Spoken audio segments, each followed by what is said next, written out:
Pack की BRI की बात हो रही थी, जो कि टॉपिक था, और टॉपिक ये था कि भाई इटली ने ऑफिशियली ये कह दिया कि हम एग्जिट करते हैं वहां से, और इंडिया ऑफिशियली एग्जिट कर गया है बीआरआई से।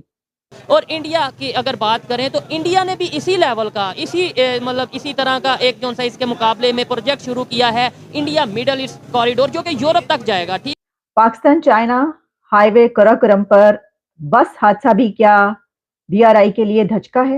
इंडियन प्राइम मिनिस्टर की मुलाकात हुई इटालियन प्राइम मिनिस्टर मेलोनी के साथ, और उसके बाद इटली ने यह ऑफिशियली अनाउंस किया है कि हम चाइना का हिस्ट्री का सबसे बड़ा जो प्रोजेक्ट है BRI, उसे ऑफिशियली एग्जिट करते हैं। और पाकिस्तान में जम्मू कश्मीर में धमाकों में मुलव्विस लोगों को कौन मारकर जा रहा है?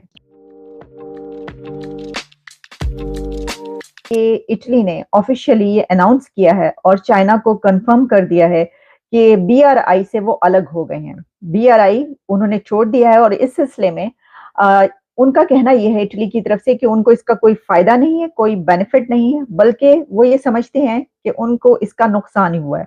और बल्कि उन्होंने ये भी कहा है कि जो कि आप जानते हैं कि इटली की प्राइम मिनिस्टर मेलोनी, उनकी तरफ से ये भी कहा गया कि जो वो नहीं समझते कि उनको किसी किस्म का इससे फायदा है, और जो नेशंस बीआरआई में ऑलरेडी मौजूद हैं उनको भी इससे कोई खास बेनिफिट हासिल नहीं हो रहा।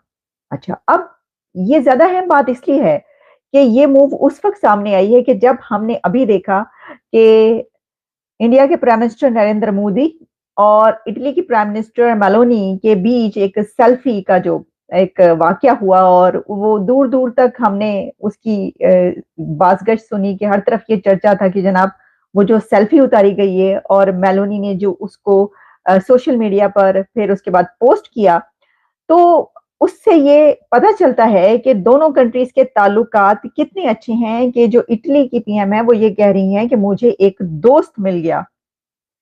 और COP28 की कॉन्फ्रेंस में वो दोनों हर जगह पर, मोदी साहब और मेलोनी साहिबा, हर जगह पर वो एक साथ बैठे हुए बातचीत करते हुए हंसी मजाक करते हुए खूब कहकहे लगाते हुए नजर आए। इटली की तरफ से अभी यह खबर आई है कि जब से इंडियन प्राइम मिनिस्टर ने इटली की प्राइम मिनिस्टर के साथ मुलाकात की है, दुबई में ये मुलाकात हुई थी, ठीक है, उसके बाद जो है उन्होंने ऑफिशियली ये बोल दिया कि हम BRI का मजीद हिस्सा नहीं बनेंगे। क्या एग्जिट कर दिया? क्या समझते हैं कि ये इंडिया और इटली का एक नया ज्वाइंट है जो कि चाइना के को जो है डिप्लोमेटिकली उनको एक जवाब दिया?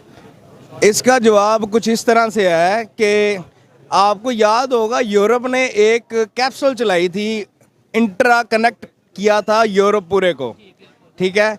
अब वो यूरोप पूरा तो कनेक्ट हो गया, जब बात आई एशियंस की तो उनको ये बात चुभती है कि हमेशा से ही चुभी है कि एशियंस क्यों तरक्की कर रहे हैं। अब अगर BRI बन जाता है, BRI एक बहुत बड़ा प्रोजेक्ट है, अगर BRI बन जाता है तो उसका अल्टीमेटली फायदा जो है वो चाइना को है, ठीक है। ये तो एक अंडरस्टूड बात है। कहीं ये जो बीआरआई को छोड़ने का फैसला है, इसके पीछे ये भी एक फैक्टर हो सकता है कि क्योंकि अब इटली इंडिया के ज्यादा करीब आ चुका है और वो ये समझता है कि अगर बीआरआई जो है वो चाइना का है और चाइना जो है वो इंडिया का राइवल है, और फिर उसको क्या जरूरत है इंडिया के एक ऐसे कंट्री के साथ शामिल होने की जिसके इंडिया के साथ जो है वो नहीं बनती। तो उन्होंने एक तो सॉलिडारिटी में भी कहा जा सकता है, दूसरे ये कहा जा सकता है कि ये बात भी की जा रही है। देखिए, कहने को तो कुछ भी कहा जा सकता है जनाब, ये जो है ये इंडिया की तरफ से उनको कहा गया कि पायन क्यों तुसी ਇਹਦੇ ਵਿੱਚ पड़ रहे हो, मतलब ये कि मैं समझती हूँ कि कहने या ना कहने की कोई जरूरत नहीं है। अगर जो इटली की प्राइम मिनिस्टर है वो ये समझती हैं कि वो इंडिया के साथ इतने अच्छे ताल्लुकात रखना चाहती हैं कि जो कुछ हमने देखा उससे तो ऐसे ही महसूस होता है, तो फिर उसमें वो एक अच्छी मूव है। उन्होंने कहा होगा कि हमें जब इससे कोई फायदा भी नहीं हो रहा तो बीआरआई को छोड़ने का क्या जरूरत है, हम छोड़ देते हैं इसको। US नहीं चाहता या यूरोप नहीं चाहता कि चाइना स्ट्रांग हो, लेकिन जो पहली बात आपने की है कि यूरोप नहीं चाहता कि भाई एशिया से कोई कंट्री इस तरीके से उठे। आपने बोला ये जो सारा प्रोजेक्ट है ये एशिया की से यूरोप की वजह से डाउन जा रहा है। अभी इंडिया ने भी इसी लेवल का एक प्रोजेक्ट स्टार्ट किया, वो यूरोप के साथ मिलकर किया। शायद आपको खबर हो जो कि UAE सऊदीया भी उसके अंदर इन्वॉल्व होंगे। तो फिर क्या ये डिप्लोमेसी के अंदर नहीं आ जाता कि भाई इंडिया के रिलेशन तो सबके साथ बेहतर हो रहे हैं, चाइना के रिलेशन अब उस तरीके से बेहतर नहीं रह पा रहे इंटरनेशनल लेवल पे? देखें, ये तो एक नेचुरल फिनोमेना है कि जब भी कोई बंदा स्ट्रांग, कोई मुल्क स्ट्रांग, कोई इकोनॉमी स्ट्रांग हो रही होती है, तो जो छोटे मोटे कीड़े मकोड़े होते हैं उनको अच्छा नहीं लगता।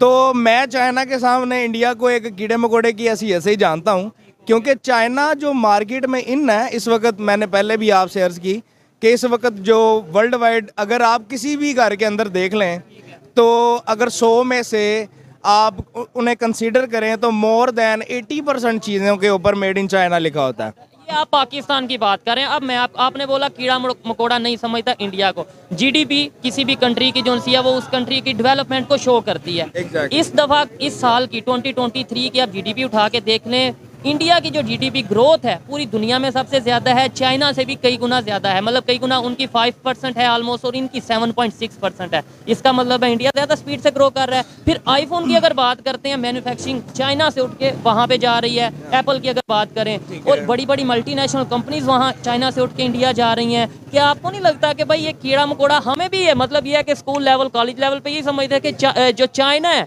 वो आने वाले टाइम की सुपर पावर है, इंडिया हो या पाकिस्तान हो या इर्द गिर्द के कंट्रीज, इनके आगे कुछ नहीं है। लेकिन आज मेरे ख्याल से सोच बदल चुकी है और रियलिटी भी कुछ नहीं। देखें, आपने बात की चाइना और इंडिया के कंपैरिजन की।